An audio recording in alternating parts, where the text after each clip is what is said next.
Yo voy a hablar acerca de las teorías de personalidad, dándole origen a Freud.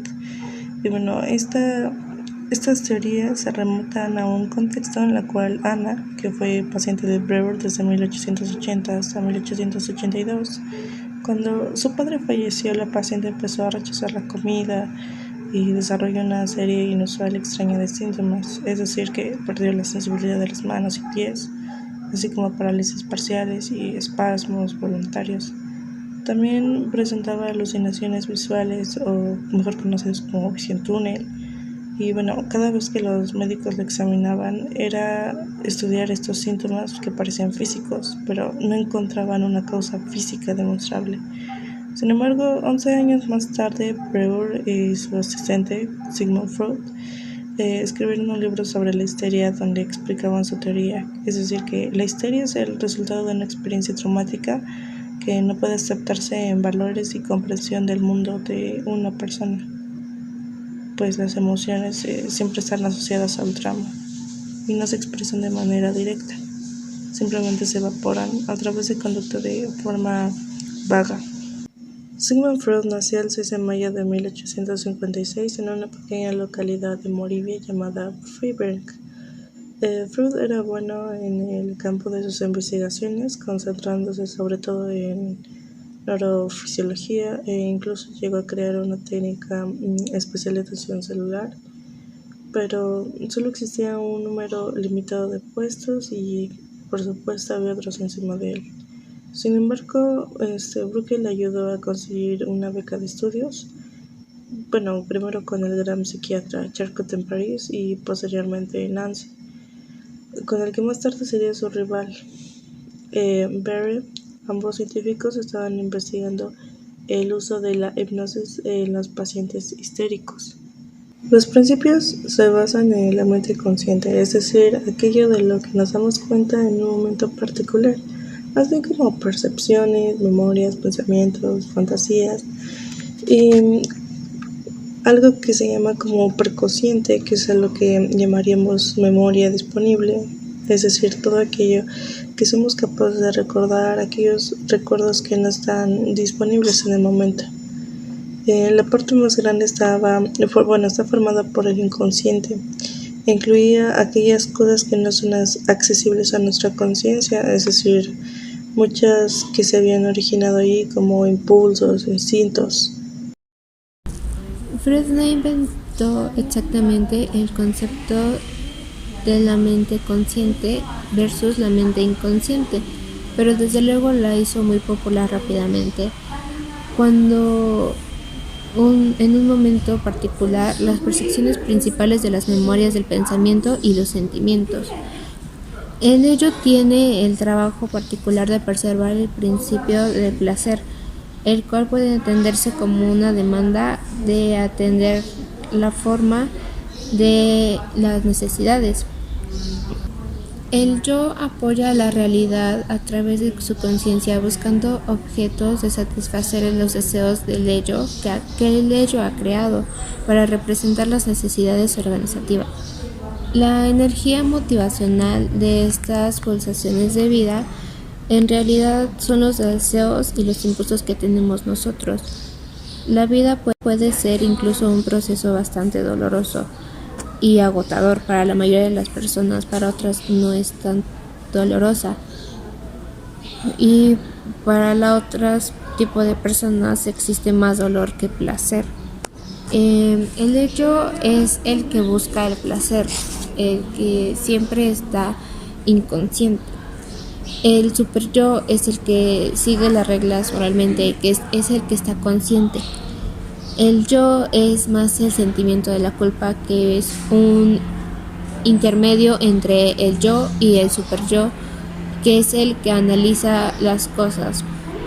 Puede ser como a base de su experiencia que ha tenido durante las acciones que ha hecho, que el ello lo hace hacer y reaccionando al regaño o llamada de atención de sus padres o de algunas otras personas, es cuando el yo sale sus etapas son la oral, que es cuando siente el placer, que puede ser cuando el niño empieza a meterse toda la boca, siente un placer al hacerlo. Otra es la anal, que es cuando controla su función del esfínter, que ya cuando aprende a ir al baño es satisfactorio para él. La sílica es el descubrimiento de sus genitales. Por lo general, cuando están pequeños empiezan a explorar su cuerpo inconscientemente y es cuando descubren sus genitales. Las lactancia es la sentimental, que puede ser por el asco moral, que cuando aún son pequeños. Y la genital ya es más como en los adolescentes y son las... Explicaremos la teoría de psicosocial. Su autor es Erik Erikson y él se basó en el concepto del desarrollo de personalidad que va desde la infancia hasta la vejez. También fue muy conocido por su trabajo de redefinición y expansión de las teorías de estadio. Se basó principalmente en la enfatización de la comprensión del yo. Tuvo un impacto de investigación sobre la cultura, la sociedad y la historia del desarrollo de personalidad. Erik Erikson nació en 1902 en Frankfurt, Alemania. Estudió en la escuela de Harvard, donde practicó la psicoanálisis de los niños de consulta privada. En 1950 plasmó un libro sobre los artículos de la influencia de la cultura y las figuras históricas.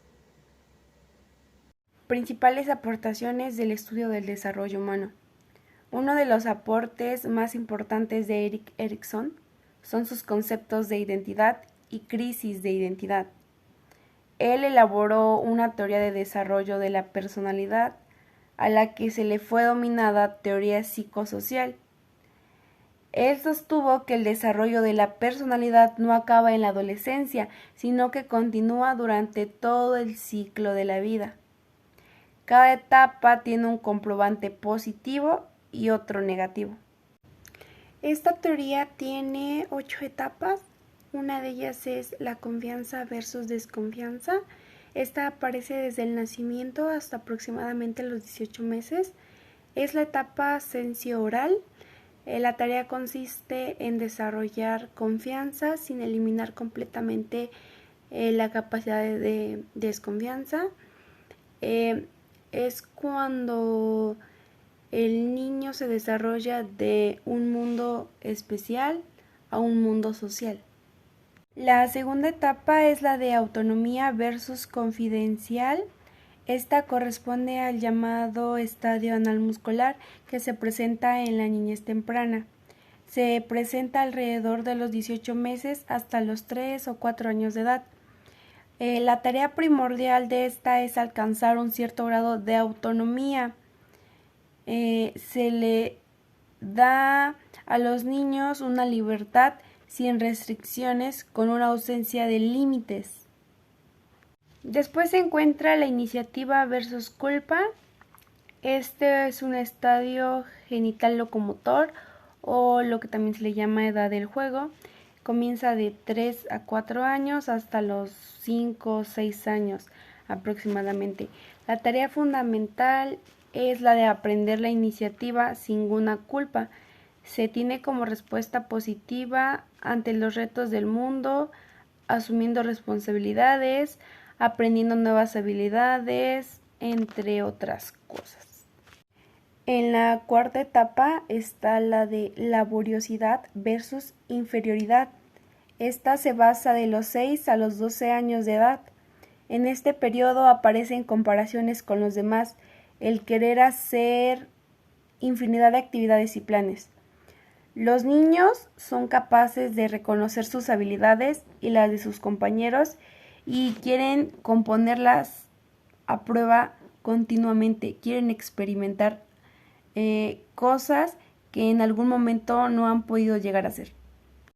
Identidad yoica versus confusión de roles. Empieza desde la pubertad y finaliza entre los 18 a 20. Erickson nos plantea que la adolescencia en nuestra sociedad es la moratoria psicosocial y también nos habla de los rituales de pasos definidos para distinguir a un adulto de un niño. Luego sigue intimidad versus aislamiento. Aquí empieza la adultez joven, que es entre los 18 a 30 años aproximadamente, y es la tendencia de mal adaptiva, en la cual Erickson la llama promiscuidad y se refiere a que son demasiados abiertos. Generabilidad versus absorción. Aquí es la adultez media, que se basa entre los 20 a 50 años aproximadamente y se considera que es la enseñanza, la escritura, las ciencias y las artes. También nos habla del activismo social, complementan la tarea de productividad. Y por último, la integridad y desesperación. Aquí hablan de la adultez tardía o madurez, también conocido como la edad de la vejez, y más o menos se basa entre los 60 años de edad y nos habla de las personas jubiladas o de las cuales sus hijos se han ido. Idea del ser humano que la sustenta. Los seres humanos con un desarrollo sano deben pasar a través de 8 etapas. Desde el nacimiento hasta la edad adulta. En cada una de estas etapas las personas se enfrentan a través de distintos retos, los cuales se deben de resolver y dominar. Cada una de estas etapas tiene su propia característica, logro y pérdida. Esto hace que el ser humano se desarrolle de mejor manera. La teoría psicogenética de Jean-William Fritz Piaget, conocido como Jean Piaget, fue un psicólogo, epistemólogo y biólogo suizo considerado el padre de la epistemología genética, que es reconocido por las grandes aportaciones que realiza. Él nació el 9 de agosto de 1896 y falleció el 16 de septiembre de 1980. Y nos dice esta teoría que es planteada y es muy importante y compleja y propone muchos de sus postulados. Se parte principalmente de los estudios en los infantes y su manera de apropiarse del conocimiento a través de sus distintas etapas. Asimismo, es que esa teoría inicia a partir de un principio biológico, existiendo un entrecruzamiento que involucra disciplinas tales como puede ser la filosofía, la teoría del conocimiento, las matemáticas. Esta se caracteriza por una metodología de tipo cualitativa. Asimismo, juega un proceso importante por el cual se llega a un conocimiento objetivo que se demuestran a través de la inteligencia y las destrezas en los alumnos. El conocimiento se construye activamente por el ser humano, capaz de adquirirlo y asimismo de aprenderlo para explicar y controlarlo en la naturaleza. Los principios que fundamentan esa teoría son 4. El primero es la maduración y la herencia, el segundo es las experiencias activas, la tercera es la interacción social y el cuarto es el equilibrio. Entonces, podemos decir que la maduración y la herencia se entienden como el grado en el que se produce un desarrollo de las capacidades heredadas y estas juegan un papel en el desarrollo cognitivo y se considera que la herencia establece límites o restricciones a tal proceso. El segundo de las experiencias activas son las vivencias que configuran la creación de los esquemas cognitivos por medio de la organización cognitiva y la adaptación mental. Esto es una asimilación cognitiva y una acomodación cognitiva. A través del esquema cognitivo se dice que es una unidad cognitiva y esta es una huella de datos sensoriales que configura los procesos y las redes conceptuales. La organización. En la teoría psicogenética, los procesos de aprendizaje de los sujetos están mediados directamente por el desarrollo cognitivo, que a su vez estos dependen de la maduración biológica en cada uno de ellos. En lo que respecta a la organización, es que el sujeto ordena el conocimiento de sí mismo y de su contexto en esquemas de acción. Y en la adaptación es diferente porque se asimilan y acomodan en el sujeto los objetos de conocimiento a sistemas de acción previos. En la teoría psicogenética de la educación persiste una idea y es la interacción como la forma en el que el sujeto adquiere los conocimientos, más no que el sujeto y el objeto por sí mismos contengan conocimiento, sino que la interacción entre esos dos contribuyen a su producción. Se genera una postura filosófica que la sustenta y esta es que la teoría psicogenética sostiene que la relación entre el sujeto y el objeto es determinante en la construcción de los conocimientos y que este último sucede cuando el objeto del conocimiento se ha asimilado a través de una estructura organizadora de la realidad que ayuda a crear un esquema de acción mental. Ya que sin esta estructura organizadora los hechos de la realidad no pueden ser significativos para nadie, ya que se carecería de un estímulo real que facilitaría el aprendizaje. Y asimismo se asimilan mentalmente objetos externos y se agrupan a una estructura. Persiste la idea de la interacción como la forma en que el sujeto puede comunicarse. La pedagogía promueve el respeto a su autonomía y necesidades o intereses personales. Existen 4 etapas, que está la sensorimotriz. Esa inicia en el nacimiento y termina a los 2 años. Se basa en los sentidos, en la coordinación, en los movimientos por repeticiones y interacción del yo. También está la etapa de la preoperacional y dura de los 2 a los 7 años. Inicia y uso de símbolos. No hay uso de la lógica ni reversibilidad y egocentrismo, todo lo que ve desde su punto de vista.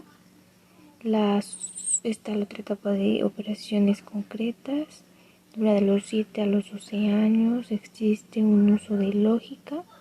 La etapa de operaciones concretas dura de los 7 a los 12 años, comprende mejor las nociones de peso, volumen, distancia y requiere los objetos para realizar operaciones. También está la última etapa, se podría decir, que las operaciones formales. Dura de los 12 años al resto de su vida, ya que usa el uso de conocimiento simbólico y abstracto, deslizamiento de aquí y ahora, utilizamiento hipotético y